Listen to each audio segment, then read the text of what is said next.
Alright, so we'll do a few questions this time on the quadratic simultaneous equation, also known as nonlinear simultaneous equations. So we've done elimination method, we've done the substitution method, mainly with linear style questions. Now let's move on to the next step. And now the thing with this particular topic is that the actual maths isn't that difficult, but it can just get a bit long-winded. But just bear that in mind. So it can carry a lot of marks, but the actual maths isn't too difficult. So let's take this question for example. X squared plus y squared is equal to 20, and x plus y is equal to 6. The fact that there's squares in it tells us that it's not a straight line. It's not a linear equation. So I'm going to label it, let's label it 1 and 2, okay, or A and B, doesn't really matter, okay? And I need to use the substitution method for non-linear, okay? And in order for me to do that, I need to make x or y the subject. So let's say x is equal to 6, take away y. Get rid of the plus y by doing the inverse. Now, as soon as I've got my equation for for x, what I need to do is understand that now 6 minus y can be substituted in to this equation. Wherever I see x, I can now put in 6 minus y, and I can use that to work out one of the letters. So I'm going to write down x squared instead of x. I'm going to write down 6 minus y, which is x, all squared plus y squared is equal to 20. Now be careful, please. This does not mean 6 squared is 36 minus y squared. That is not what it means. This means 2 brackets of 6 minus y times 6 minus y. Let's carry on as normal. And now I can expand it. So 6 times 6 is 36. 6 times minus y is minus 6y. Minus y times 6 is minus 6y. And minus y times minus y is positive y squared. And carry on as normal. Okay, here. Now, if I simplify it, 36 minus 6y is minus 12y plus 2y squared is equal to 20.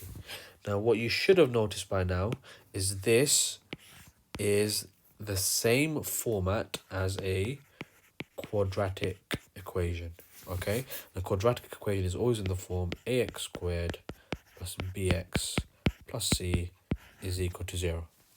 Now, this is my a y squared, if you think of it like that, instead of x, which is y. That's this one. This is my by, done. And c is my constant, i.e. the non-variable, okay? It's not x or y, okay? And it has to be equal to 0, which at the moment is equal to 20. So what that means is, in order for me to make it into this format, I need to make it equal to 0 by getting rid of this 20 to the other side. And if I do that, I can now solve it like a normal quadratic equation. So let me just rearrange it first as well. Let me make it very, very similar to this structure over here. So I'm going to put y squared first, so 2y squared. Remember, your positives and negatives stay the same. So 2y squared is positive. So even though I put it first, that stays as a positive. Minus 12y and 36 is a positive. And this 20 has been subtracted, and because now there's nothing left on the right hand side, this is the same as equaling to 0. And now if let me just simplify it. Oops. 2y squared minus 12y and 36 take away 20 is positive 16 and is equal to 0. Now I can solve it like a normal equation. However, before I get to that, what you notice about all of these is these are all multiples of 2. These are all divisible by 2. So what I can do is I can just cancel this equation, make it a bit smaller and easier by dividing the entire line by 2. So I don't need to do it, but it just makes my life a bit easier because I'm dealing with slightly easier numbers. They both will give you the same answer, okay? It's just that this one, because they're all in the 2 times table, I can just divide it. It's the same as me saying 8 over 16 is the same as a half. I'm just simplifying just like that, okay? So, now how would I solve this quadratic? Y squared minus 6y plus 8. I do AC. A is referring to the coefficient of x squared, or in this case y squared. All right, and C is referring to my, my constant, 8. So in this case, A times C is 8. You do your factor pairs, and you're looking for a pair of numbers that adds up to minus 6. Okay, so it can't be 8 and 1, has to be 4 and 2, and specifically, if it needs to multiply to positive 8 and add up to negative 6, they both must be negative. Minus 4 times minus 2 is positive 8. At the same time, minus 4 plus minus 2 is minus 6. Okay, and as soon as I get my correct pair of numbers, I just put it straight into brackets. Y minus 4 minus 2, so y minus 4 in one bracket, y minus 2 in the other bracket, and it's still equal to 0. And what that means is if y minus 4 is equal to 0, that means y is equal to positive 4. If y minus 2 is equal to 0, it means y is equal to positive 2. So now I've got 2 y values. However, I do not still have my x value. So what you need to do is substitute y, or in this case y values, into one of my equations to work out x. Now, what do we notice if I go back up here, what you should have noticed is this sub-equation, if you want to call it that I created when I rearranged equation number 2 is already equal to x. What that means is if I know what y is, if I substitute it into this equation, it already gives me what the value of x is. Okay, so x is equal to 6 minus y. If I know what y is, I can work out what x is. So x is equal to 6 minus y. X is equal to 6 minus y. And now I'm going to do it twice. Once with y equals 4. So let's do y equals 4 first. If y is equal to 4, x is equal to 6 minus y.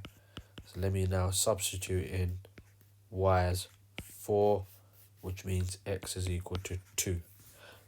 So when x is equal to 2, y is equal to 4. So this is my first pair of answers. Now I've got one more y value. I've done this one.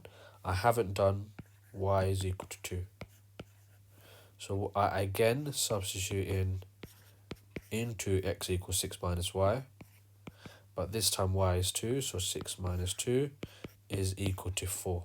So what that means is when x is equal to 4, my y value is equal to 2.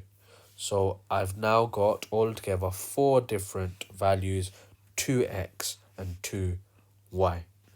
And the reason why this is the case is because if I was to give you a quick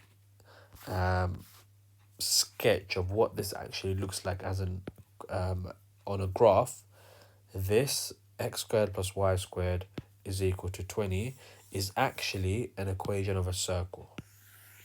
Okay, a very, very rough drawing. And this is a linear equation. Okay, y equals minus x plus 6. If I was to rearrange it, and it would look something like this. And what this is actually referring to is the 2 intersection points when I create a graph. Okay, and that is provable if I was to quickly actually just draw this onto a website called Desmos. Okay, right here. So my equation is, just bear with me a second. So what was my equation? X squared plus y squared is equal to 20. y squared is equal to 20. So that gives you an accurate representation of what this graph looks like. So I've done this one. And now x plus y is equal to 6. So let me just draw the equation x plus y equals to 6. And so this is what this graph looks like. Now, what do you notice if I zoom in into these intersection points? If I was to just kind of click on it, 4, 2, and 2, 4. So what we're actually doing when we solve a quadratic simultaneous equation is we're trying to find out the coordinates of the intersection points. In this case, 2, 4 and 4, 2, which we showed when we did our answer over here. And that's why I put them into pairs. When x is 2, y is 4. When x is 4, y is 2. Just like on the graph over here. So hopefully you found that useful. I'll do a few examples a bit later on based on exam questions.